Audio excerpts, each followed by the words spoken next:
Vamos a ver el día de hoy. Empezamos con accidente ofídico.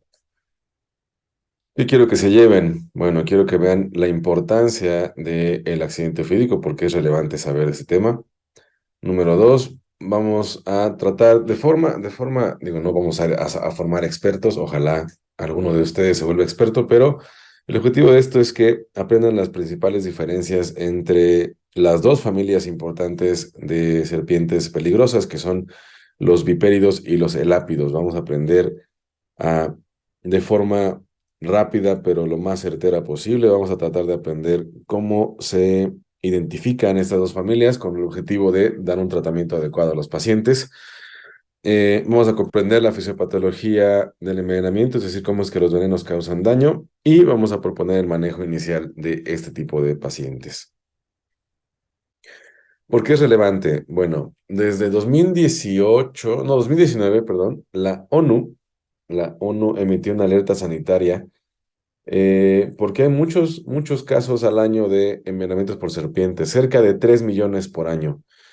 Y esto, dices, bueno, 3 millones no son tantos, pero el problema es que de esos 3 millones hay aproximadamente 140,000 muertes por año, de las cuales la mayoría, si no es que el gran 80-70%, son muertes prevenibles, es decir, se pueden prevenir esas muertes si es que los pacientes intoxicados, los pacientes envenenados eh, hubieran tenido atención médica adecuada y acceso a favoterápicos en tiempo y forma. Es decir, la mayoría de esas muertes son prevenibles si se utiliza el favoterápico en el tiempo adecuado. Entonces, la OMS emitió alerta sanitaria para urgir a los países que tienen más casos eh, para hacer las acciones necesarias para que las muertes y discapacidad por ese tipo de envenenamientos sean las menores. Ahora, ¿cómo andamos en el mundo? Miren, eh, en Estados Unidos y Canadá se reportan aproximadamente 6,500 casos por año y de esos solamente 15 muertos. En Estados Unidos hay un montón de serpiente de cascabel y todos, bueno, de vipéridos. Y si se dan cuenta, las 6,500 casos y 15 muertes, pues la verdad es que ahí se nota la diferencia del primer mundo, ¿no? En Europa, 9,900 casos y máximo 128 muertes, lo cual, insisto, también está bastante diferente de otros países. Eh, la mayoría de estas muertes en Europa son por especies, por tráfico de especies. Hay gente en Europa, en Alemania principalmente, que tienen en sus casas como mascotas cobras reales, víboras del Gabón, o sea, especies extremadamente exóticas y muy peligrosas para las cuales no se cuenta con antiveneno en la mayoría de lugares de Europa, ¿no? En la mayoría de los hospitales de Europa no hay antiveneno para ese tipo de especies y por lo tanto las muertes relacionadas con este tipo de casos pues son varias, ¿no? Son muchas. En Latinoamérica y el Caribe, ¿cómo andamos? 150,000 casos y hasta 5,000 muertes. En nuestro país tenemos antiveneno que funciona y funciona bastante bien. Tan es así que el antiveneno que se produce aquí en México es el único que tiene permiso de la FDA para comercializarse en Estados Unidos. Los antivenenos de nuestro país son bastante buenos. Y la mayoría de estas muertes es precisamente porque el paciente no tiene acceso a el favoterápico. A pesar de que exista, la precariedad de la situación en la que viven muchos de nuestros países hace que no se tenga acceso a ese favoterápico, a pesar de que esté. En África, 580,000 casos con hasta 32,000 muertes. En Oceanía, en donde está una de las serpientes más peligrosas del mundo, que es la taipán, casi 6,000 casos con solamente 520 muertes, ¿no? Pero donde sí se vuelan la barda es en Asia. De los 3 millones de casos anuales, 2 millones son en Asia y de los 140,000 muertes, 100,000 de ellas son en Asia. Específicamente en donde el país asiático que más muertes y casos tiene relacionados con esto es la India. En la India se conjugan varias cosas. Número uno, ahí habitan de las serpientes más venenosas del mundo, todos los elápidos de la familia de las cobras y los kraits. Eh, Y aparte de todo, se conjuga el hecho de que muchas poblaciones de la India y del continente, subcontinente asiático de la India, están marginados y están lejos de centros de salud y están lejos de antiveneno. Entonces, pues eso hace más difícil todavía la situación de estos países, de estas personas, y por eso Asia es eh, el principal continente en donde se presentan este tipo de casos y con una mortalidad bastante, bastante elevada.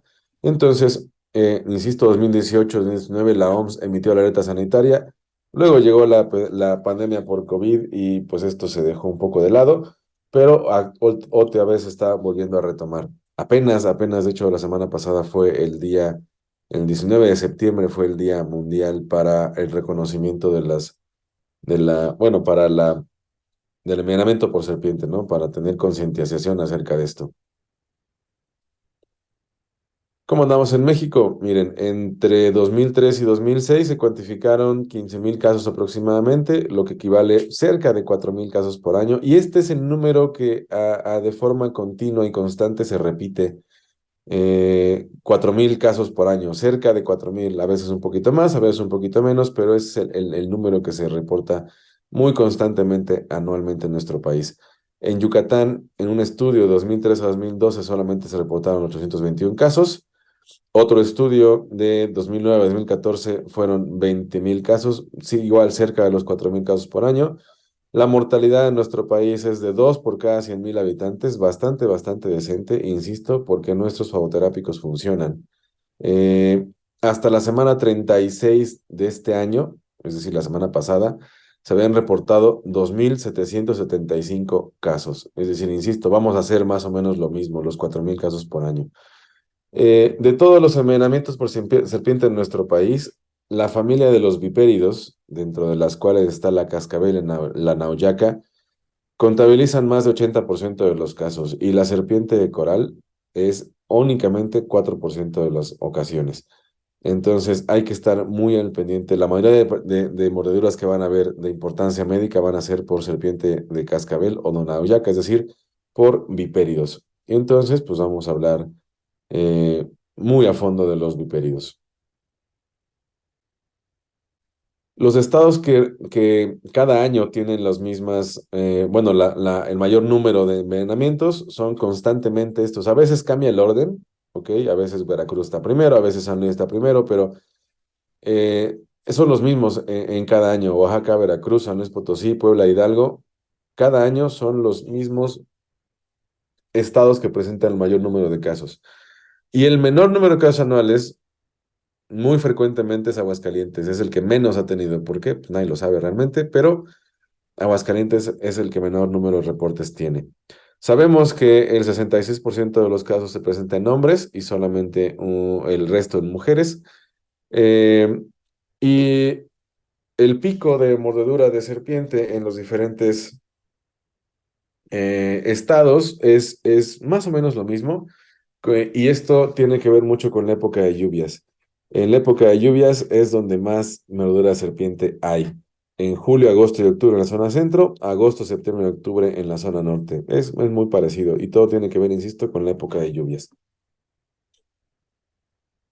Ok, ¿qué tienen los venenos de los vipéridos y los elápidos? En forma general, de términos generales, podemos decir que los vipéridos, todas las familias de los vipéridos, son venenos citotóxicos y hemolíticos, es decir, acaban con las células y producen hemólisis intravascular y coagulación intravascular. Entonces, lo que está pasando es que necesitas fosfolipasa A2, obviamente, principalmente en los vipéridos, también en los elápidos, porque los elápidos son neurotóxicos, pero necesitan alguna forma de penetrar su veneno, por lo tanto, tienen fosfolipasas. Las metaloproteasas y serinoproteasas, que todas van en conjunto a dañar la matriz extracelular, pues son principalmente en los vipéridos y más en los elápidos, y menos en los elápidos, perdón. Insisto, entonces, en general podemos decir que los venenos de los vipéridos son citotóxicos, hemolíticos, y de los elápidos son neurotóxicos. Tan es así que la acetilcolinesterasa, que es la principal toxina neurotóxica está en los elápidos, excepto en la Dendroaspis, que ese no tiene neurotoxinas. La Dendroaspis es la mamba. Hay dos tipos de mamba, mamba verde, mamba negra. Las mambas no tienen acetilcolinesterasas, tienen otras sustancias. Eh, pero bueno, podemos decir entonces, insisto, que los vipéridos tienen venenos citotóxicos hemolíticos y los elápidos tienen venenos neurotóxicos. Así podemos dividirlos a grandes rasgos los venenos. Seguimos, miren, alfa neurotoxinas, todo lo que sea neurotóxico es elápidos, ¿ok? Y extremadamente raro en vipéridos, casi ninguno es así. Y todos los proteínas que van orientadas hacia la lisis tisular, por ejemplo, las proteínas secretoras de cisteína, la lectina tipo C, las desintegrinas, el nombre lo dice, ¿no? Desintegrinas, son, miren, de vipéridos, ¿va? Entonces, todo lo que esté orientado a alisar tejidos es de vipéridos y todo lo neurotóxico es a elápidos. Entonces, así podemos dividirlo en forma general. Vale, pues entonces vamos a hablar específicamente de los vipéridos. Ok, la familia Viperidae son solenoglifos. Para identificar una serpiente de esta familia, podemos hacer lo siguiente. No es una sola característica, es un conjunto de ellas. ¿Y cuáles son las características? El primero es que son solenoglifos. ¿Qué quiere decir solenoglifos? Que tienen los colmillos que están en la punta del hocico, en la punta de la trompa de la serpiente, y que aparte de todo son retráctiles, ¿va? Se pliegan hacia atrás para esconderse cuando no se ocupan y son hipodérmicos, es decir, tienen un canal en el interior donde se inocula el veneno. El solenoglifo también quiere decir que son colmillos grandes, bueno, en algunas especies hasta 2 centímetros de longitud, pero es eso, son retráctiles, ¿va? Están localizados en la parte anterior y son hipodérmicos. Tienen la cabeza triangular, ¿ok? Y la cabeza triangular es porque detrás de los ojos tienen los músculos compresores de la glándula de veneno y eso hace que se vea el aspecto triangular. Ahora, no toda la cabeza triangular significa veneno. ¿Ok? Algunas serpientes de la familia de las boas tienen cabeza triangular, ¿por qué? Porque tienen el músculo eh, de la mandíbula bastante desarrollado, ¿va? Entonces, insisto, no es un solo conjunto, no es una sola característica, es un conjunto de características. Y vamos dos, los colmillos retráctiles en la parte de enfrente, la cabeza triangular, ¿ok? Las pupilas elípticas y verticales como de gato, ¿ok? Que insisto, no quiere decir todo lo que vean pupila de gato es venenoso, no. Eso nada más habla de los hábitos, si son diurnos o son nocturnos. Pero si tienes un conjunto con colmillos solenoglifos, cabeza triangular, pupilas de gato, bueno, ya te estás acercando a una identificación de un vipérido, ¿no? Eh, Otra cosa es la foseta loreal, es decir, esta cosa que está aquí marcada, este orificio marcado en rojo. Si se dan cuenta, es diferente a la nariz, que está más hacia enfrente, ¿ok? La foseta loreal es un termorreceptor en donde sirve a la serpiente para ubicar a su presa de forma por termorrecepción, es decir, como si fuera infrarrojo. A pesar de que la presa no se esté moviendo, la serpiente la puede localizar mediante esta foseta loreal. ¿Cómo sé que lo que estoy viendo es foseta loreal y no es nariz? Bueno, la foseta loreal la distribución es así, ¿no? Está el ojo, está una escama y luego la foseta. Si hay más de una escama entre el orificio y el ojo, no es foseta, es nariz muy probablemente, ¿vale? Entonces recuerden, es ojo, escama, foseta, ¿ok? Si no, si tiene ojo, escama, orificio, es nariz, no es foseta, ¿va? ¿Qué otra característica? Tienen escamas en quilla. Miren, aquí se ve esta especie sudamericana, está muy bonita, pero aquí se ve en las escamas, en la parte medial de la escama, se ve una protuberancia, como si se unieran dos placas de la misma escama en el medio, ¿no? Aquí se ven muy bien. Las escamas en quilla son características de los vipéridos. Entonces, si tienes Colmillos retráctiles en frente, cabeza triangular, ojos como de gato, con foseta loreal y escamas en quilla. Estás ante un bipérido, no hay duda de eso. ¿Qué especie? Ya será diferente saber la especie, pero la familia es bipérida y todas las espinas, todas, perdón, todas las serpientes de esta familia son venenosas. No hay ninguna que no la sea.